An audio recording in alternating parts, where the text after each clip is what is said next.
Ada yang lain pertanyaannya? Oh, baik. Alhamdulillah wassalatu wassalamu ala rasulillah. Berkenaan dengan matlak yang kita sampaikan tadi, sama sekali tidak mengikuti mazhab. Kalau kebetulan As-Syafi'i begitu, tapi ini kita tidak mengikuti mazhab. Bahkan saya bawa kitab induknya Sahih Muslim terkait dengan keterangan mengenai sesungguhnya tiap-tiap negeri itu memiliki ru'yah, dan sesungguhnya mereka jika melihat hilal di negeri lain, la yasbutu hukmuhu, tidak boleh menetapkan hukumnya seperti negeri lain. Lama ba'uda anhum, karena negeri mereka adalah bukaan negerinya jauh, bukan di negeri dia tempat tinggal, bukan di mukimnya.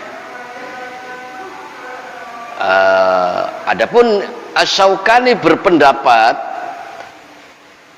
tentu Asy-Syaukani terpaut ratusan tahun hidupnya dengan berabad-abad dengan Imam Muslim, dan Imam Muslim juga tidak ngarang. Beliau membawakan hadis dari Ibnu Abbas. Ibnu Abbas ditanya, apa tidak sebaiknya kita mengikuti ru'yah hilalnya Muawiyah? Jawaban Ibnu Abbas, lah, tidak. Kita mengikuti hilal negeri kita. Hakadza amarona Rasulullah. Demikianlah Rasulullah memberitahukan, memerintahkan kepada kita. Jadi berdasarkan kepada riwayat Sahih Muslim nomor hadis 1087 tanpa melihatkan mazhab. Gitu ininya. Jadi terus yang berikutnya, kalau ternyata ada yang lebih memilih, asal di sana sudah ada yang melihat hilal kita ikut, ya kalau sudah seperti itu, nahnu a'maluna walakum a'malukum, amal kami untuk kami, amal antum untuk antum, kita akan dihisab masing-masing. Tapi yang penting beramal ikhlas, kemudian benar lah. Tidak cukup ikhlas saja, saya ikhlas banget, maghrib lagi semangat 4 rakaat, ya nggak bakal diterima. Ini pentingnya membahas yang menjadi rujukan. Yang kedua tadi berkenaan dengan tarawih 8 rakaat KW. Kedua itu berapa ini? Ya gampang nanti diurut. Kalau saya melihat keterangan setan setelah terusir dari surga, yang nama asli itu iblis, telah terusir namanya setan, ini berkata kepada Adam dalam rangka menyesatkan pun, saya penasehat kepada Anda. Artinya ini kebalikannya, tidak menyatakan sesat, tidak menyatakan buruk, tapi menyatakan menasehati. Pernyataan itu tidak selamanya benar. Demikian pernah pernyataan-pernyataan yang lain di banyak tempat. Bagaimana kalau termasuk pernyataan yang kemarin yang cukup tenar, di Al-Quran tidak ada ayat yang menerangkan salat 5 waktu dan yang lain. Nah, terjadi seperti ini, maka mudah sebetulnya. Alaikum bisunati wa sunati khulafair rasyidin al-mahdiyyin min ba'di. Kamu wajib mengikuti hukumku, kebiasaanku, dan kebiasaan khulafaur rasyidin sesudahku. Nah, terkait kalau 8 disebut KW, dia nyebutnya 8. Yang 8-nya KW, kalau 11 enggak KW. Oh, nggih. Ya kalau begitu ya harus, kalau itu menjadi patokan harus dengan burhan. Berarti dengan hujah, dengan dalil. Jadi meskipun kita melaksanakan 11, tidak berani mengatakan yang 20 KW. Gitu.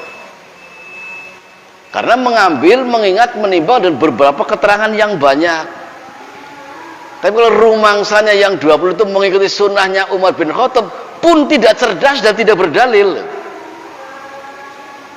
bawakan keterangan kalau Umar melaksanakan tarawih 20 rakaat.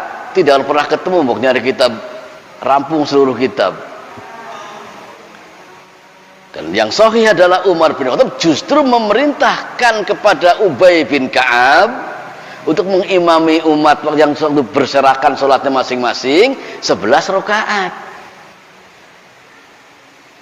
Itu pun dianggap bid'ah karena Kanjeng Nabi tidak terbiasa melakukan jamaah terus menerus gitu. Hanya 2 malam Rasul jamaah tarawih itu. Di malam ketiga Rasul tidak ikut jamaah, meskipun sudah ditunggu oleh jamaah. Jadi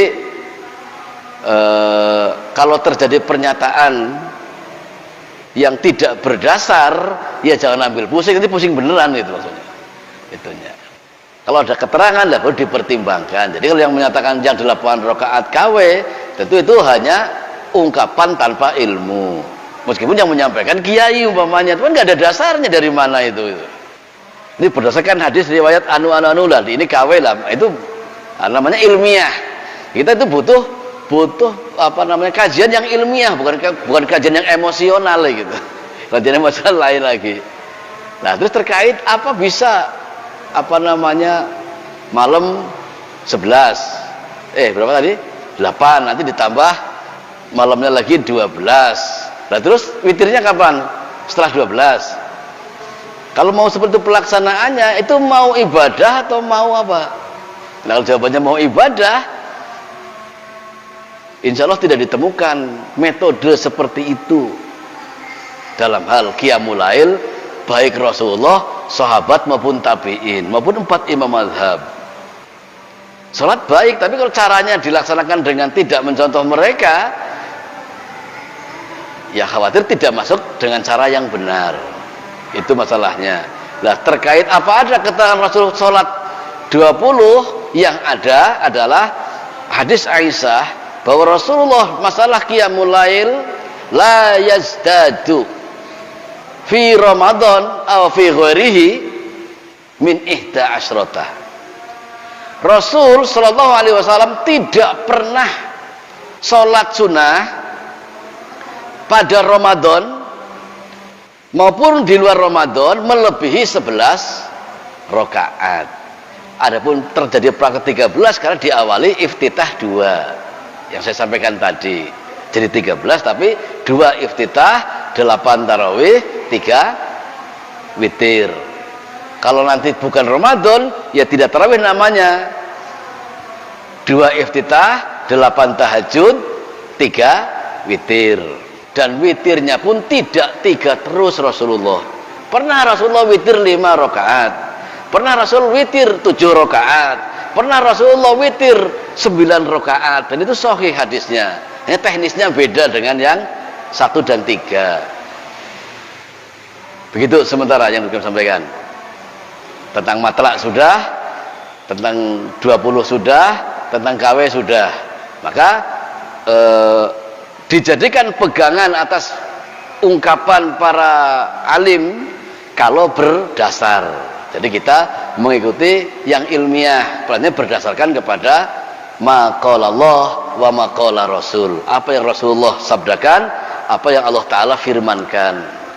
Nah, kalau tidak berdasarkan pada 2 hal tadi, ijtihad diterima kalau tidak ada keterangan Quran dan hadis, baru ijtihad gitu. Lah Qurannya jelas umpamanya, Al-Quran tidak ada, hadisnya jelas, berijtihad, ya tidak bisa. Ijtihad itu diterima kalau tidak didapati keterangan yang rajih, yang sharih dari Quran dan hadis, baru berijtihad.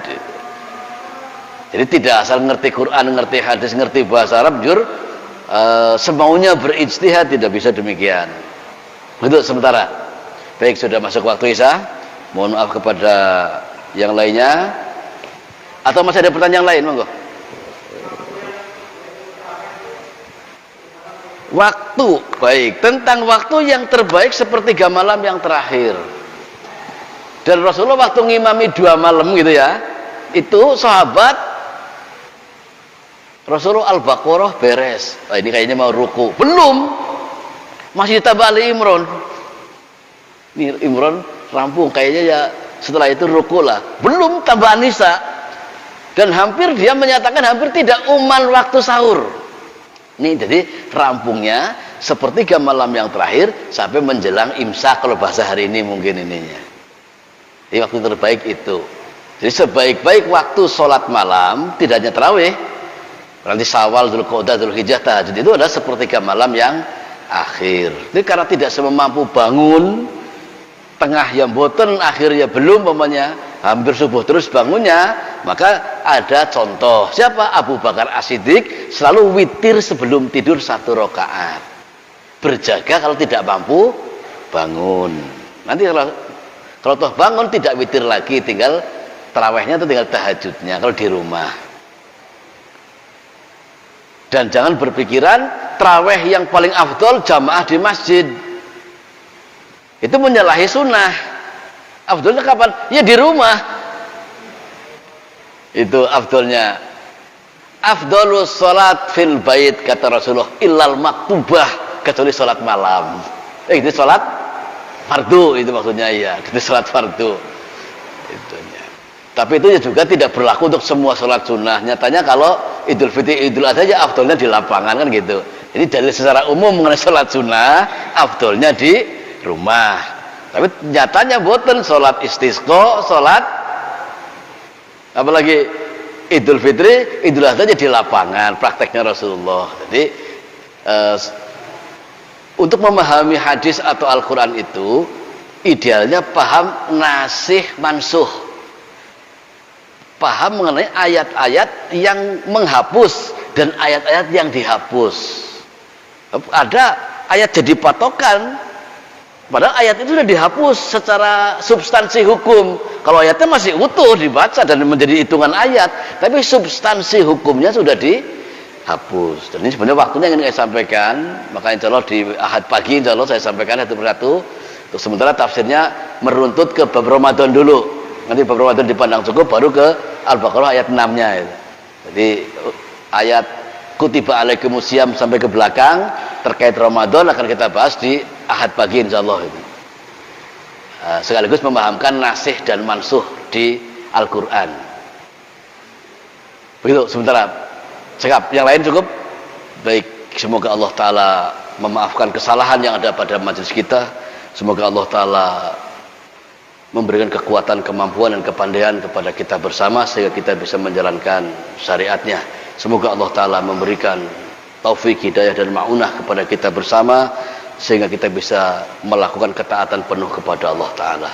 Allahumma ij'alna min ibadikal muslimin, Allahumma ij'alna min ibadikal mu'minin, Allahumma ij'alna min ibadikal muhsinin, Allahumma ij'alna min ibadikal qanitin, Allahumma ij'alna min ibadikal sabirin, Allahumma ij'alna min ibadikal khashi'in, Allahumma ij'alna min ibadikal mukhlisin, Allahumma ij'alna min ibadikal mustaghfirin, Allahumma ij'alna min ahli ta'atika ajma'in, Allahumma ij'alna min ahli la ilaha illallah, Allahumma taqabbal du'a innaka antas samiul alim wa tub alaina innaka antat tawwabur rahim. Wa sallallahu wa sallama ala nabiyyina Muhammadin wa ala alihi wa sahbihi wa barik wa sallim walhamdulillahi rabbil alamin.